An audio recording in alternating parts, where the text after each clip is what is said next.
Olá, amigos da Ferrovia Sociedade, tudo bem com vocês? Meu nome é Vitor Pires Venkowski, estou mais uma vez aqui para falar sobre a história das ferrovias brasileiras e também para procurar responder aquela pergunta: por que o Brasil é um dos países mais atrasados com relação ao transporte ferroviário de cargas e passageiros?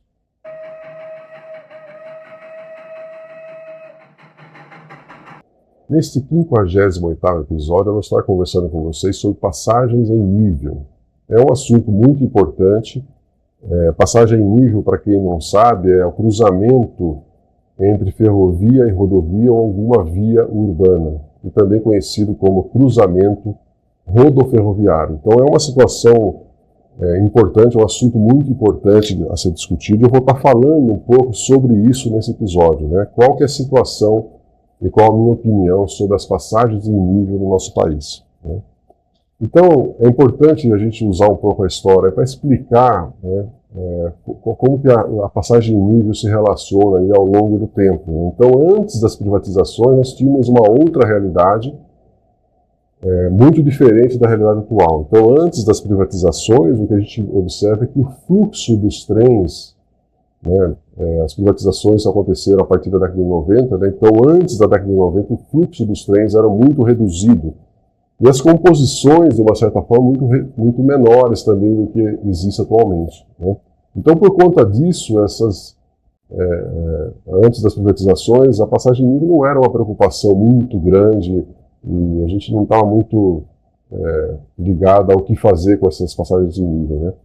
Mas, após as privatizações, as coisas mudaram muito, né? Então, a partir de 1996, quando as primeiras concessões ferroviárias começaram a acontecer, o que nós verificamos aí é que começou a aumentar muito o fluxo dos trens, né? Principalmente nos corredores de exportação. Então, isso acabou colocando essas passagens em nível em evidência novamente, né? E também, após 1996, as composições começaram a crescer muito, o tamanho delas, a quantidade de vagões, 200 vagões, 300 vagões. Então as composições ficaram tão grandes que acabaram chamando muita atenção, né, principalmente nessas passagens de nível, né? E também nós temos aí algumas ferrovias novas sendo construídas e isso, como sempre, né, com a construção dessas novas ferrovias, a gente acaba criando também novas passagens em nível. Então hoje nós temos aí um assunto muito importante, que é a questão da segurança das passagens em nível, né? E nós temos grandes desafios a partir dessas passagens em nível, né? Então, para as concessionárias, que são as operadoras das ferrovias, uma passagem em nível, ela significa, né, que você vai ter que reduzir a velocidade das composições. Então, isso prejudica a operação ferroviária. E também para os municípios, toda passagem em nível representa uma barreira para o fluxo de pessoas e de veículos automotores. Então, a passagem de nível acaba interferindo tanto na operação ferroviária quanto no funcionamento das cidades, né, e dos municípios. E a gente sabe que nós temos duas situações muito diferentes aqui, né? Por exemplo, na malha antiga, aquela malha que foi concessionada a partir de 1996, né, nós temos aí, segundo os levantamentos da NTF, né, mais de 12 mil passagens em nível, né, no Brasil. Sendo que dessas, mais de 2.600 passagens em nível são passagens críticas, né, consideradas críticas. Então, naqueles 29 mil quilômetros de ferrovias que foram concessionadas a partir de 96, a quantidade de passagens em nível existentes é muito grande. Então, isso é claro que gera uma série de preocupações. E ao longo, né, desses últimos quase 30 anos, né, muitos investimentos foram realizados para minimizar essa questão das interferências das passagens em nível. Então aqui vocês estão vendo uma situação extrema, uma situação crítica, né? Eu estive passeando ali pela CPTM e aqui na Grande São Paulo, quando o vagão passou naquele momento numa passagem em nível, um carro ficou preso entre o vagão e a barreira, né, da passagem em nível. Então vocês estão vendo o perigo disso, né? Então é muito perigoso, né? É claro que não dá para saber aqui quem é o culpado, se é o carro ou a própria operação ferroviária, mas a gente está vendo uma realidade difícil de entender, né? Super perigoso. Aqui também uma passagem de nível mais recente, o que chama muita atenção nessa passagem de nível aí é que a gente fica imaginando, né, que ela foi construída e ao longo do tempo a passagem vai se deteriorando, vai tendo alguns problemas, então vocês podem verificar aí que a sinalização do lado esquerdo está totalmente inclinada, né? Então vocês estão vendo que para a gente manter essa segurança nas passagens de nível não é uma situação tão fácil assim, né? E aqui um caso muito crítico, uma passagem em nível no centro de São José dos Campos, então vocês estão vendo aí vagões de combustível, né, de produtos inflamáveis, inclusive. Então vocês estão vendo que qualquer acidente, qualquer problema que venha acontecer nessas áreas urbanas, principalmente com vagões tanques desse tipo aqui, o acidente vai ser uma tragédia, né? Então a passagem em nível realmente é uma preocupação muito grande que a gente precisa ter uma atenção especial aí, né? Bom, com relação à Malha Nova, nós também, como eu já comentei, nós temos aí algumas ferrovias sendo construídas, por exemplo, a Ferronorte, né, a Ferrovia Norte-Sul, que já foi finalizada até o estado de São Paulo, e também a Transnordestina Logística S.A. Então, através dessas três ferrovias, dá para a gente entender um pouco que essas novas ferrovias também acabaram criando uma série de passagens em níveis. E isso é claro que gera muita preocupação também, né?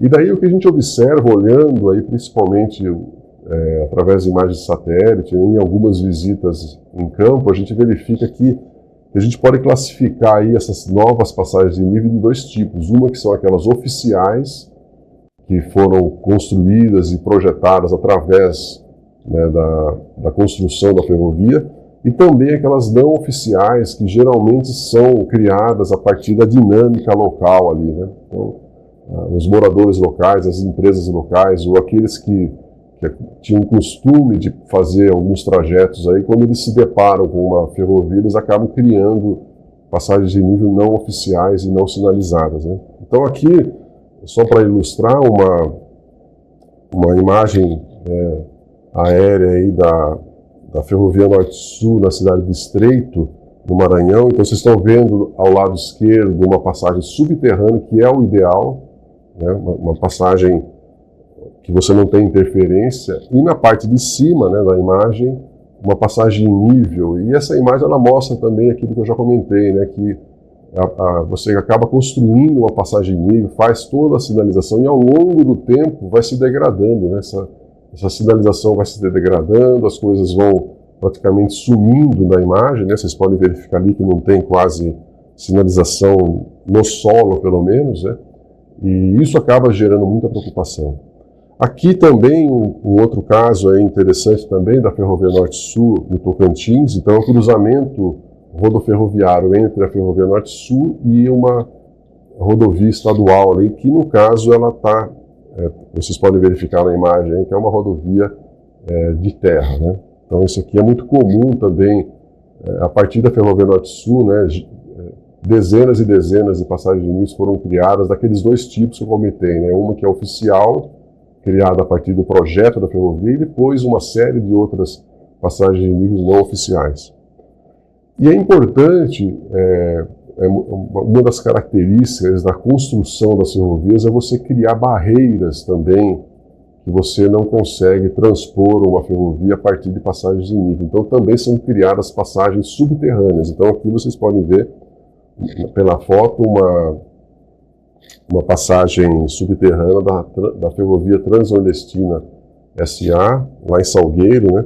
E isso é uma situação crítica, porque em grande parte desses traçados, dessas novas ferrovias, você acaba criando barreiras, que você divide o território em dois e você não tem como passar de um município para o outro, você não tem como passar de uma região para outra região. Então, se você não construir essas passagens subterrâneas, você acaba dividindo o território de tal maneira que as relações entre as pessoas acabam se cerrando, né? Então, nessas três novas ferrovias que eu comentei, que é a Ferrovia Norte-Sul, a Transnordestina Logística S.A. e na Ferronorte, é muito frequente a gente verificar esses grandes obstáculos aí que que eles acabam construindo algumas passagens subterrâneas, mas em grande parte do trajeto você acaba se deparando com essas barreiras aí que você não consegue passar de um lado para o outro do território, né? Então, de uma certa forma, toda essa discussão de passagem de nível, e a partir também de algumas visitas que eu costumo realizar aí pelo Brasil, e principalmente pelo interior do estado de São Paulo, o que eu posso dizer para vocês é que as passagens de nível ainda preocupam muito, né? É uma situação de extrema importância, por tudo aquilo que eu verifiquei já nas minhas visitas, aí eu vejo que tem muito a ser feito ainda. A situação dessas passagens de nível são muito críticas, né? E às vezes por pouco os acidentes não acontecem. Então é uma preocupação muito grande realmente, né? Bom, vocês sabem que eu gosto sempre de trazer livros, publicações, sites, para que vocês se aprofundem no assunto sobre a história das ferrovias brasileiras.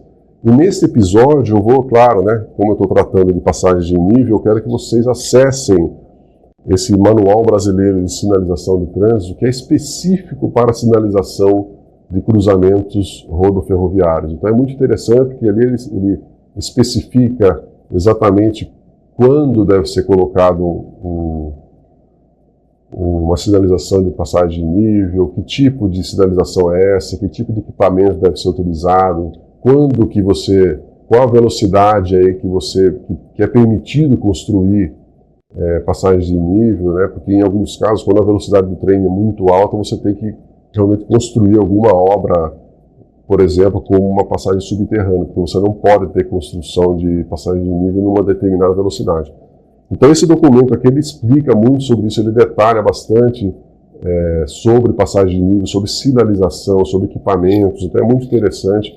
Inclusive ele fala um pouco das obrigações, né? Quer dizer, quem é obrigado ou quem deve construir e fazer a manutenção dessas passagens de nível. Então tudo isso está definido nesse manual aqui, como é de 2021, vocês estão vendo que é um manual bem recente, então vale a pena vocês consultarem esse manual, que vocês vão aprender bastante sobre passagens de nível.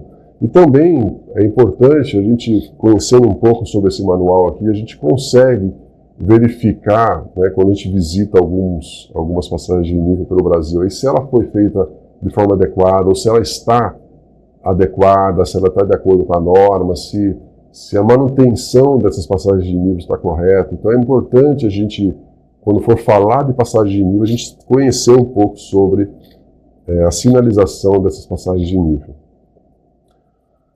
Com relação à atividade, vocês sabem que eu quero que vocês também trabalhem, eu quero que vocês se aprofundem ainda mais sobre a história das ferrovias brasileiras, e nesse episódio eu quero que vocês pesquisem sobre as passagens em nível no sistema ferroviário brasileiro. Então eu quero que vocês entrem no Google, pesquisem sobre passagem de nível, vocês vão verificar, é claro que isso aí vai gerar uma série de notícias de acidentes, que isso aí é muito frequente, né? Então pesquisem sobre isso, verifiquem tanto nesse manual aqui, como nas notícias, né, sobre passagem de nível. Verifiquem também o que a ANTT está falando sobre isso, sobre o governo, né, qual a opinião do governo sobre as passagens de nível, né, que vocês vão realmente conhecer bastante aí dos desafios das passagens de nível no Brasil. Muito bem, então já chegando ao final aqui do 58º episódio, que eu falei sobre passagem de nível, fique agora com o vídeo que eu reservei para vocês.